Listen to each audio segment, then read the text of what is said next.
Welcome to NFL Daily, where 1,000 yards of offense is light work. I'm Greg Rosenthal here in the Chris Wesseling podcast studio after an important Week 15 slate with my friend Patrick Claybon. Nick Shook is in Cleveland, and so much felt like it was decided on this Sunday that I'm not wasting any time. We are going right to Detroit, where it was a massive effort by those Bills. One receiver to the left, three to the right. Cook to the right of Allen in the shotgun. Play clock down to 7. Another handoff to Cook. Through a hole. Darts to the middle of the field. 30, 25, 20. Still on his feet. 10, 5. And Cook is in for the touchdown. His second rushing touchdown of the game. Goes 41 yards. That was James Cook on the ground, one of his 2 rushing touchdowns. Josh Allen added another couple on the ground, another couple through the air, and the Bills won 48-42 in a game that could have major repercussions with both home field advantage races.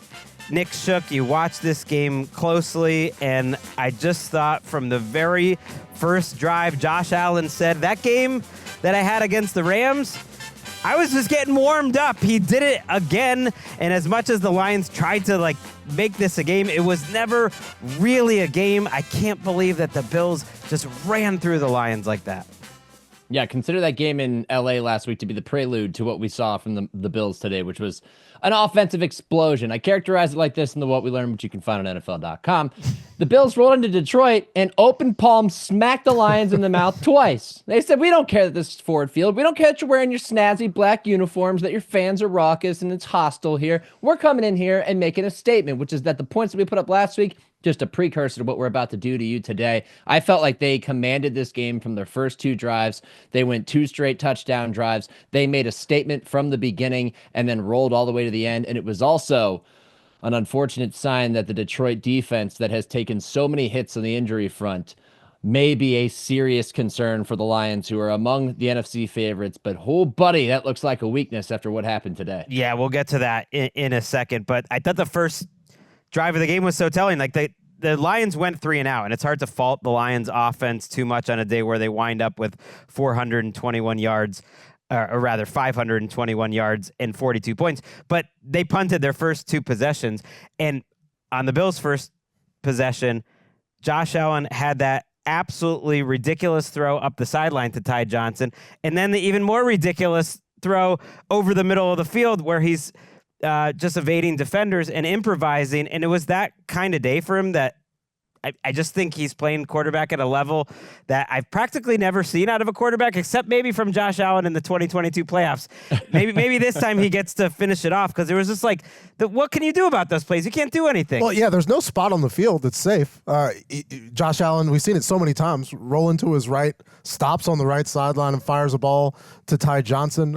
We've seen them get extra yards, I think 3 or 4 times this season on late hits on Josh Allen. He got an and one on a ball down the sideline to Keon Coleman today as well. And then you factor in his ability to run, and it's almost, especially for a very hurt defense, indefensible, where we look at the long plays on this game and some of the air yards. He had a 50 air yard pass to Keon Coleman, 25 to Ty Johnson, who went over 115 yards receiving, with the second half had barely begun. The former third-string Jets running back comes over, and all of a sudden he's all-world with the Bills. They had a 24 air yard pass to Dalton Kincaid for 29 yards. It's just Jared Goff was very good in this game, exceedingly good. Didn't even come close to how good. Knocked a lot of teams out of the fantasy playoffs, like yours truly, Jared Goff, just trying to catch up in this game. But Allen got x-rays after the game. He fell a little awkwardly on a late hit. I didn't notice that live. He said it was just precautionary and that he's going to be fine.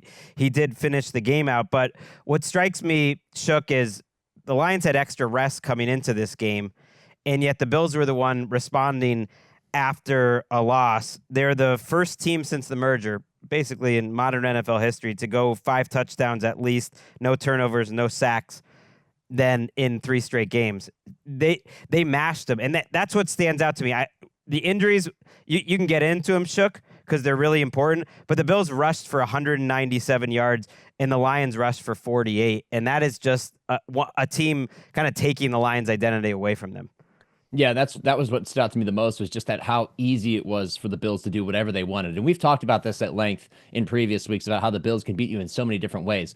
Every way they tried to beat the Lions on Sunday, they did. It was passing, guys were wide open. They did not contain Josh Allen in the pocket. He was free to roam, and we know when he's roaming, he's the most dangerous player in the NFL, not named Lamar Jackson. It might even be just as, if not more dangerous. He's finding guys downfield. He's extending plays. He's running for first downs. He's converting a 4th and 2 because of a well-schemed play that gets Ty Johnson on a natural rub down the sideline to keep that drive going. They basically took Dan Campbell's identity of going for it on 4th and 2 and said, "Yeah, we're going to do that too. We're going to do it better than you." That's the new McDermott, baby. Let's go. Like, that is kind of a new version of Sean McDermott. People are always saying, like, oh, McDermott's going to get them in the end, but they have been more aggressive, don't you think, Shook? Yeah, absolutely. I think that this is their new identity, and Joe Brady's doing a masterful job leading this offense. It kind of blows my mind that they let this offense linger in like the in-between area in purgatory under Ken Dorsey for as long as they did before going to Joe Brady, because now you're seeing the true potential of it. I mean, James Cook goes for 105 yards on 14 carries, 2 touchdowns. So the Lions couldn't stop the run. They couldn't contain Josh Allen. Anything the Bills wanted to do, they did. I got more numbers for you too, because you know me, big numbers guy. All right, so I'm looking down the Bills' schedule, and I'm like, they've put up a lot of points recently. They haven't finished a game below 30 points since week 6. They've scored 30-plus points in 8 consecutive games, which ties for the longest streak in a single season in NFL history with the 2013 Broncos, 2010 Patriots, 2007 Patriots, and 2000 Rams. Each of those teams featured a winner of NFL MVP, which really bolsters Josh Allen's case for MVP. And like you said, they're the first team since the merger to have 5 touchdowns, 0 giveaways, 0 sacks in 3 consecutive games. All of this to beat a Lions team that everybody feared, that suddenly can't get a stop on defense, and wasted Jared Goff's performance, which is 400-plus passing yards, 5-plus passing touchdowns, 0 interceptions. First player to do all of that and lose since 1950. That's where the concern is for the Lions, and that's how good these Bills are. Remember the first part of the season when we were like, what happened to scoring? Yeah, how come there's no 300-yard quarterback? Yeah, there was discussion Football of is just of dying banning right the cover now. 2 and everything. We had Tom Brady sounding like an old man, as if he played 744 years ago. And he's like, oh, yeah, the game, these quarterbacks are coming in. Greg Olson talking about guys under center, calculator game. Also, kickers were infallible back then and are very much not now. Now, you mentioned the defensive injuries. After the game, Dan Campbell announced that Carlton Davis and Aleem McNeil's 2 injuries could potentially be season-ending. Yeah. Those injuries are on top of what they already came into the game with. Now, they did get some defensive linemen back, and yet their defensive line versus the Bills' offensive line seemed like the mismatch of the game that really decided. Khalil Dorsey, a backup cornerback who's one of their replacement players, also looks like he will be out for the season. Someone asked about McNeil, whether it was an ACL. Campbell wouldn't answer that.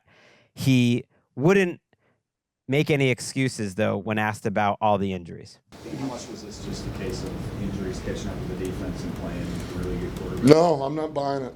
I don't buy it.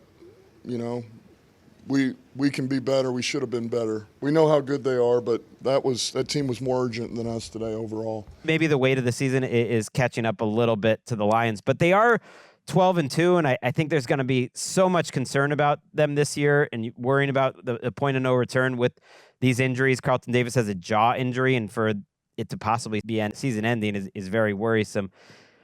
I do think you saw with this offense today, like if they I'm not counting them out, but it's going to be much harder if they don't win the division, and now that game coming up against the Vikings is just absolutely so massive. Yeah, they didn't have room to really slip up because of how tight the NFC North is. And that kind of actually makes me question what everybody's going to talk about for the next 3 days on sports talk radio and TV, which is why Dan Campbell went for an onside kick with 12 minutes left in the 4th quarter. I mean, that's admitting we know we can't get a stop. We are desperate, and we're going to onside kick it here. It was not a good decision. Yeah, literally the only takeaway, and I'm thinking, well, heck, maybe it works out for Dan Campbell because they scored the very next play after Mac Hollins has that kickoff return. And so, well, at least they didn't burn a whole lot of clock. I really think, ultimately, because we're talking about all the injuries for Detroit, and I'm buying it, Coach Campbell. I think having your best players on the field definitely has an impact on how you perform defensively. But the Buffalo Bills, they're getting guys back. This is 44 points a week ago, 42 points. I understand they got the win, but this is a legitimate concern for Buffalo as well. That's true, although they were short at safety, 2 backups at safety today for the Bills. That is concerning. It's an offensive league. I just think they can maybe plug some holes, and depending on the matchups in Detroit, I don't think it's a death sentence. And people are going to talk a lot about the onside kick. They needed to steal a possession. They almost did get the onside kick with about 12 seconds to go. Like, yeah, it didn't work out for them, but just as poorly in terms of the results was when they kicked it off the next possession and then gave up a 6-minute field goal drive because time was more important than points at that point. And there was no reason to believe that they were going to stop the Bills, and they didn't. So I think it's just getting a little beside the point to focus on the onside kick. Let's listen to one more incredible play by Josh Allen. If I hadn't read the numbers yet, 362 yards and 2 touchdowns through the air, and put 68 on the ground as well. This was one of his improvised plays on a day where he held the ball in terms of time to throw longer than he has in almost 5 years. Receiver to each side. Cook the lone setback with Allen under center. Here's motion from Gilliam. Allen going to roll to his right. Pressure coming. Gets away from it. Looking downfield. Throws. He's hit as he throws. And it's caught by Keon Coleman at the 17-yard line. What a frozen rope from Allen, who took a shot, and it's going to be an extra 15 yards tacked on for roughing the passer. Ooh, that was late in the first half. Tyler Bass actually missed a gimme in that situation, or the Bills would have put up a 50-burger on the NFC's number 1 overall seed, at least heading into today.